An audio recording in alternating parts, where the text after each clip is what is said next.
जलियांवाला बाग हत्याकांड। परिचय। 13 अप्रैल 1919 को जलियांवाला बाग में आयोजित एक शांतिपूर्ण बैठक में शामिल लोगों पर ब्रिगेडियर जनरल रेगिनल्ड डायर ने गोली चलाने का आदेश दिया था, जिसमें हजारों निहत्थे पुरुष, महिलाएं और बच्चे मारे गए थे। ये लोग रॉलेट एक्ट 1919 का शांतिपूर्ण विरोध कर रहे थे। वर्ष 1940 में सरदार उधम सिंह ने जनरल डायर की हत्या कर दी थी। Rowlatt act 1919। प्रथम विश्व युद्ध 1914-18 के दौरान भारत की ब्रिटिश सरकार ने दमनकारी आपातकालीन शक्तियों की एक श्रृंखला बनाई जिसका उद्देश्य विध्वंसक गतिविधियों का मुकाबला करना था। इस संदर्भ में सर सिडनी रॉलेट की अध्यक्षता वाली राजद्रोह समिति की सिफारिशों पर यह अधिनियम पारित किया गया था। इस अधिनियम ने सरकार राजनीतिक गतिविधियों को दबाने के लिए अधिकार प्रदान किए और 2 साल तक बिना किसी मुकदमे के राजनीतिक कैदियों को हिरासत में रखने की अनुमति दी। महात्मा गांधी इस तरह के अन्यायपूर्ण कानूनों के खिलाफ अहिंसक सविनय अवज्ञा आंदोलन शुरू करना चाहते थे, जो 6 अप्रैल 1919 को शुरू हुआ। 9 अप्रैल 1919 को पंजाब में 2 राष्ट्रवादी नेताओं सैफुद्दीन किचलू और डॉक्टर सत्यपाल को ब्रिटिश अधिकारियों ने बिना किसी वारंट के गिरफ्तार कर लिया। इससे भारतीय प्रदर्शनकारियों में आक्रोश पैदा हो गया, जो 10 अप्रैल को हजारों की संख्या में अपने नेताओं के साथ एकजुटता दिखाने के लिए निकले थे।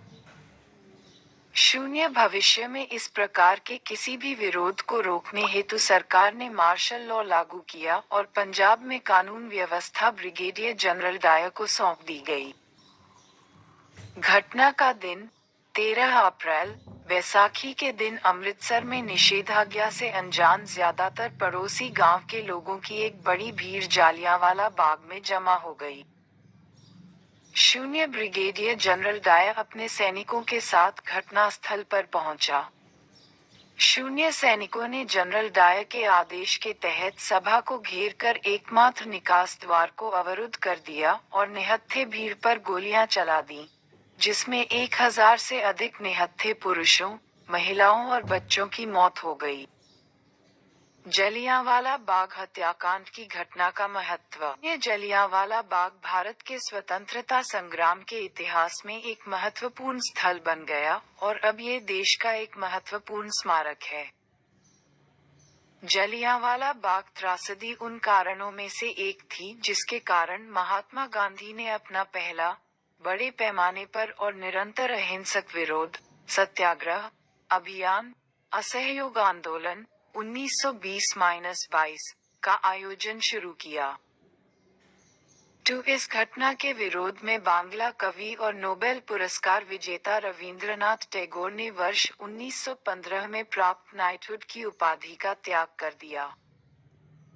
भारत की तत्कालीन सरकार ने घटना, हंटर आयोग की जांच का आदेश दिया, जिसने वर्ष 1920 में डायर के कार्यों के लिए निंदा की और उसे सेना से इस्तीफा देने का आदेश दिया। प्रश्न: भारतीय स्वतंत्रता संग्राम के दौरान रॉलेट एक्ट ने किस कारण से सार्वजनिक रोष उत्पन्न किया?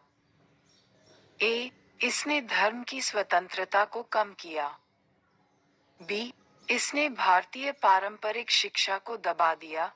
सी. इसने सरकार को बिना मुकदमे के लोगों को कैद करने के लिए अधिकृत किया। डी. इसने ट्रेड यूनियन गतिविधियों पर अंकुश लगाया। आप अपना आंसर कमेंट में दीजिए।